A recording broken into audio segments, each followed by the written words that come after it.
안녕하십니까? 매일 교과 나눔에 오신 우리 성도님들을 진심으로 환영합니다. 오늘은 월요일 아름다운 신부라는 제목을 갖고 말씀을 함께 살펴보고자 합니다. 먼저 기도하고 시작하겠습니다. 하늘에 계신 아버지 하나님, 정말 저희들에게 귀한 제도, 바로 결혼이란 아름다운 또 이해와 생각들을 우리에게 허락해 주시니 감사합니다. 주님, 그곳에 담겨있는 진리를 이해하게 하시고 그 뜻을 분명히 깨달음으로 인하여 오늘 우리를 사랑하시는 하나님을 발견하게 하시고 오늘 우리를 어떻게 빚어주시는지를 깨달아갈 수 있도록 인도하여 주시옵소서. 이 한 시간을 주님께 온전히 맡기며 사랑 많으신 예수 그리스도의 이름으로 기도드리옵나이다. 아멘. 에스겔 선지자는 예루살렘이 멸망하기 전과 후를 모두 경험한 사람입니다. 에스겔은 예루살렘이 멸망하기 6년 전부터 바벨론의 선지자로서 활동했습니다. 포로 공동체 가운데 거하면서 이스라엘 백성에게 심판과 회복의 말씀을 전해주는 선지자였죠. 남방 유다가 어떻게 처절한 멸망을 받게 되는지를 시대 가운데서 오늘 경험했을 뿐만 아니라 그 절망의 시간 가운데서 소망의 기별을 전해준 선지자가 바로 에스겔입니다. 이러한 측면에서 에스겔서를 좀 분류해 보면 에스겔서는 4개의 부분으로 나눠져 메시지를 전해주고 있죠. 1장에서 3장은 에스겔의 부르심입니다. 4장부터 24장은 예루살렘과 유다의 심판에 대한 예언이 담겨 있어요. 그리고 25장부터 32장에서는 열방에 대한 심판의 예언이 담겨 있습니다. 그러나 심판으로 끝나지 않죠. 33장부터 48장까지는 회복과 소망의 메시지가 아주 분명하게 담겨져 있습니다. 그런데 오늘 이 에스겔서 중에서 예루살렘과 유다의 심판에 대한 예언 중에 특별히 16장의 한 부분을 오늘 우리는 조금 더 묵상해 보고자 하는 겁니다. 예루살렘의 도덕적이고 영적인 이 타락에 대한 하나님의 깊은 슬픔이 나타나 있는 곳이 바로 이 16장이기도 합니다. 그런데 사실 이 16장의 내용을 보면 참 감사하고 깊은 은혜를 확인하게 되는 것이죠. 왜 그런가? 그 16장 속에는 은혜와 용서의 약속, 그리고 희망과 소망의 메시지가 분명히 함께 공존하기 때문에 그렇습니다. 이 16장의 내용을 오늘 좀 한번 구조적으로 좀 이해하면 다음과 같을 수 있습니다. 1절부터 14절은 예루살렘의 탄생과 성장에 대하여 이야기합니다. 그것이 구속의 시작적 의미를 갖고 있죠. 하나님께서 어떻게 그 예루살렘을 이끌어내시는지, 그들을 성장시키시는지를 보여주는 겁니다. 14절부터 34절에는 배신과 영적인 음행이 담겨져 있습니다. 그 죄의 심각성을 드러내 보여주죠. 35절부터 52절에는 심판과 징벌에 대한 메시지가 있어요. 공의로운 하나님의 심판에 대하여 분명하게 전달해 줍니다. 그리고 53절부터 63절에는 은혜와 회복의 약속이 담겨져 있는 것이죠. 마치 에스겔서의 전체적 내용을 요약이나 하듯이 전체적인 4가지 핵심 주제가 이 16장 안에 그대로 담겨져 있다는 걸 우리는 확인하게 되는 것입니다. 이러한 측면에서 16장에 등장하는 묘사의 한 이야기를 다음과 같이 우리는 확인하게 됩니다. 내가 난 것을 말하건대 내가 날 때에 내 배꼽줄을 자르지 아니하였고 너를 무로 씻어 정결하게 하지 아니하였고 내게 소금을 뿌리지 아니하였고 너를 강보로 싸지도 아니하였나니 아무도 너를 돌보아 이 중에 한 가지라도 내게 행하여 너를 불쌍히 여긴 자가 없었으므로 내가 나던 날에 내 몸이 천하게 여겨져 내가 들에 버려졌느니라. 하나님께서는 당신의 백성을 얼마나 사랑하시는지에 대한 놀라운 이야기가 등장합니다. 아주 구체적이죠. 이스라엘은 들판에 버려져 죽을 형편에 놓여 있었습니다. 배꼽줄도 자르지 않았어요. 정결하게 함으로 그를 안전하게 하지도 않았습니다. 아무도 돌보아 주지 않는 그런 버려진 존재로서, 천한 존재로서 성경은 묘사되어집니다. 그런데 에스겔서는 이렇게 말하죠. 너는 피투성이라도 살아 있으라. 너는 피투성이라도 살아있으라. 이 말씀을 2번이나 주님은 반복하십니다. 얼마나 그들을 아끼고 그들을 살려내기 위하여 몸부림치시는가를 보여주고 있는 것이죠. 하나님께서는 그 아기를 집으로 데려와서 깨끗이 씻기고 성장하도록 돌보아 주십니다. 덮으시고 벌거벗은 것을 가려주시는 것이죠.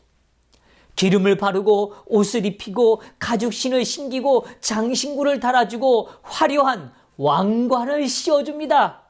왕 후에 지위에 오르도록 그를 신부로 받아들이고 계시는 것입니다. 정말 이것은 전혀 예상하지 못한 결혼으로 이어지는 하나님의 구속하시는 사랑에 대한 묘사인 것이죠.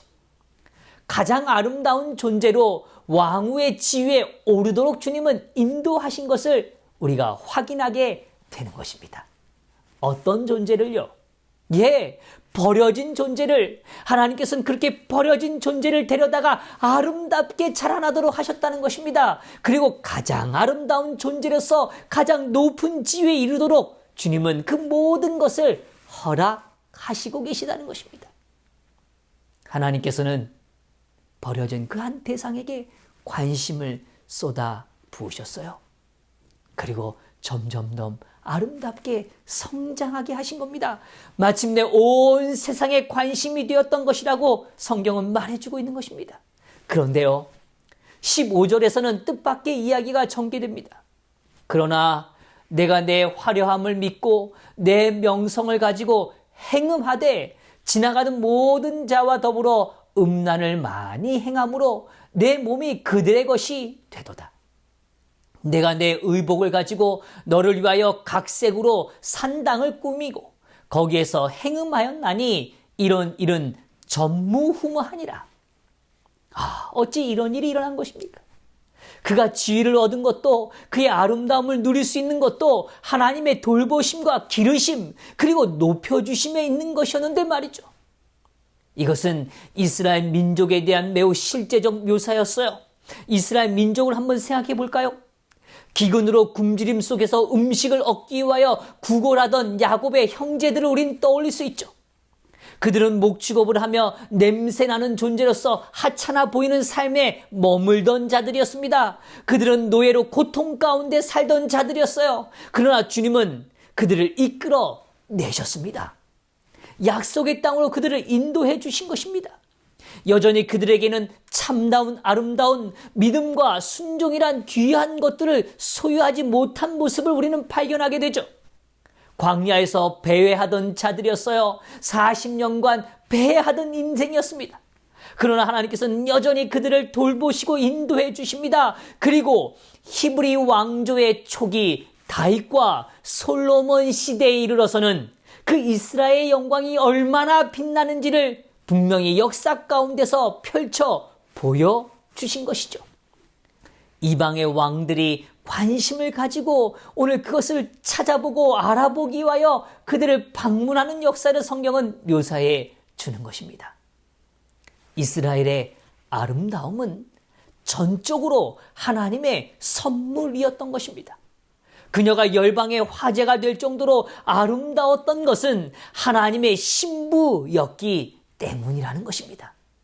그러한 측면에서 에스겔서 16장 14절엔 이렇게 묘사해 주는 겁니다. 내 화려함으로 말미암아 내 명성이 이방인 중에 퍼졌음은 내가 내게 입힌 영화로 내 화려함이 온전함이라.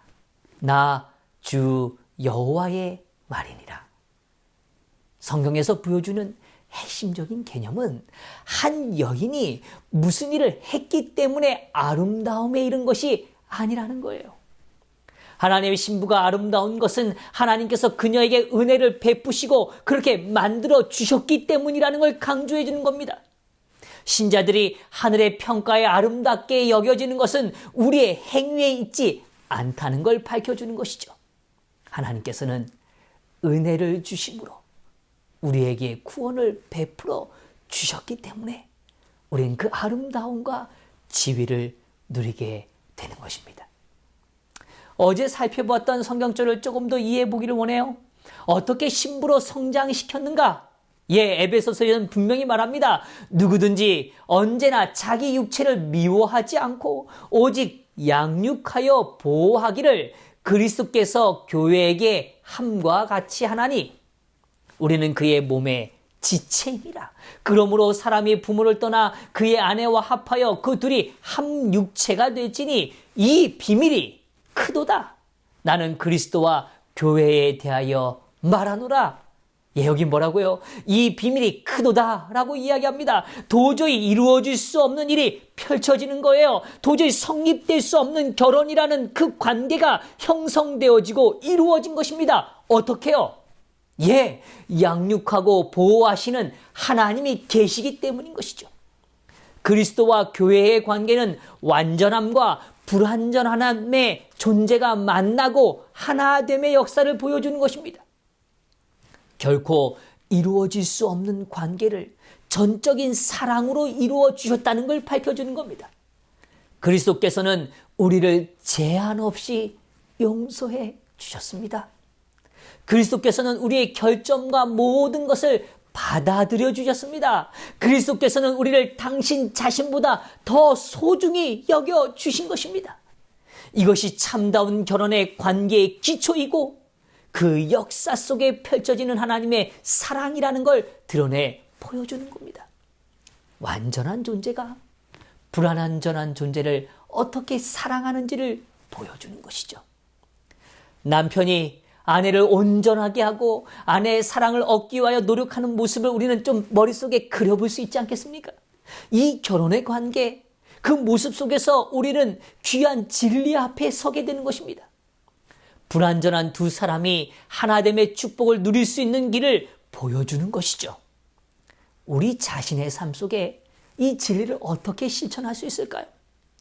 그리스도께서 우리를 용서하신 것처럼 배우자가 아무리 합당하지 않더라도 용서하는 것이 결혼의 관계입니다.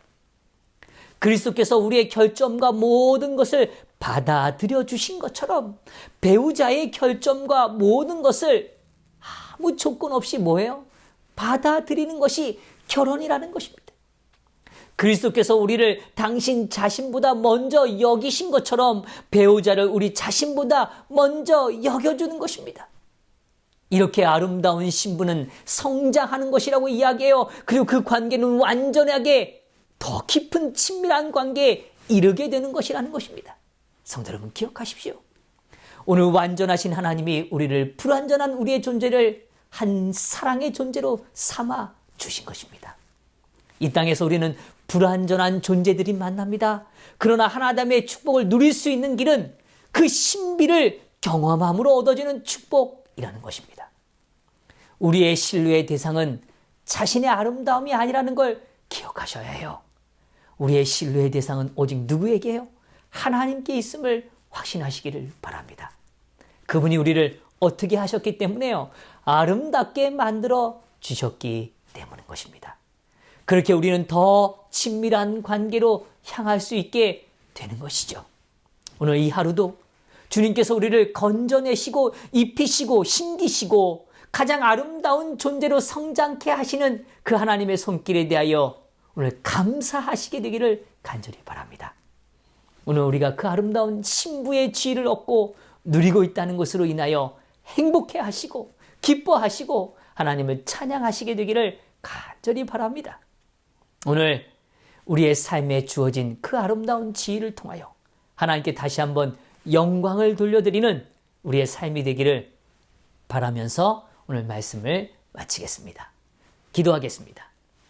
하늘에 계신 아버지 하나님, 오늘 우리가 버려진 존재고 오늘 우리가 도저히 희망 없는 존재였지만 우리를 품에 안으시고 오늘 먹이시고 입히시고 기르시며 오늘 우리를 돌보심으로 인하여 가장 사랑하는 존재로 우리를 삼아 주시니 감사합니다.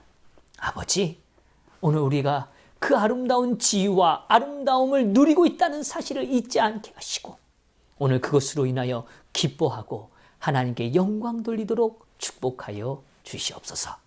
이 하루를 주님께 온전히 맡기며 사랑 많으신 예수 그리스도의 이름으로 기도드리옵나이다. 아멘.